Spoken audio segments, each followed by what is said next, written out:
beautiful group of trees in my backyard, elm trees, all over probably 70 feet tall.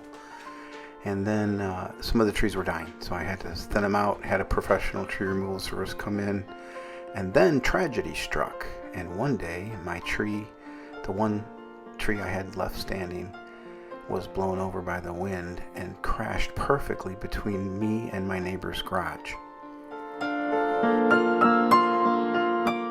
I had some considerations to address. The first being, is this something I could do myself? It seemed a little bit ridiculous because I would have to purchase a new chainsaw, and quite a large professional one, and then a jig to hold the chainsaw. I've watched many YouTube videos of doing this, and it seems really exciting, but really I don't think this is something I'm going to want to do ever again. Not to mention I don't have trees other than the ones in my yard, so I would have to, almost have a business to justify that kind of expense. So I moved on to finding a local sawyer in my lower Detroit metro area, and that was not exactly the easiest thing to find. I went through the manufacturer's website that makes the mill, and they actually publish the names and phone numbers of people that actually purchased their mills. And then the question became, once I found someone that was local, can the mill fit in my backyard?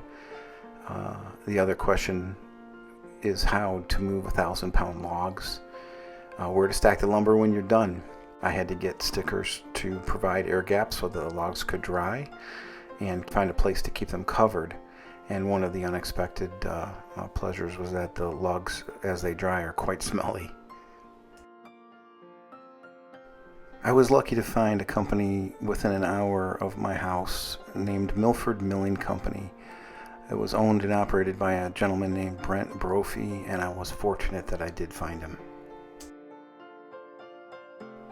One of the things that your sawyer is going to want is the logs stacked neatly in a pile so they can address putting them on the mill. And fortunately, Brent had the skills to handle a chainsaw, and with the additional help of renting a SK800 skid steer, we're able to move the logs around, or he was able to move them around, as he was very familiar with that type of equipment and was able to bring the logs to the place that he needed them for his mill.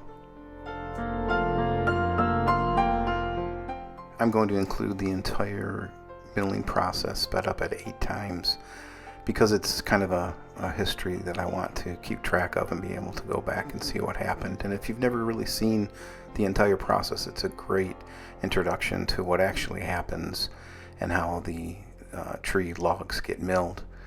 If you'd like to skip ahead and see the costs of the project, skip ahead to 1831.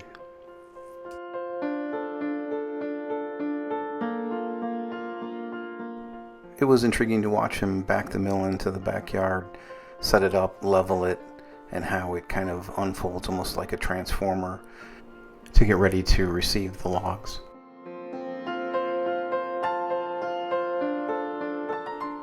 One of the coolest things of observing this process is to see how the mill handles moving the logs. First, loading it onto the platform where it needs to be available for the bandsaw, but also this particular mill has all sorts of features to turn the log around, set it left or right on the stand so you can get exactly the cut that you need. Brent was a professional, and it was fun to watch him move the log around on the stand, position it how he needed to, whether he was cutting planks or live edge cuts. He handled it perfectly, and the results were great.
So in the end, we created about a 5-foot high stack of wood, all stickered so the air gaps would be in between the layers and the wood could dry out.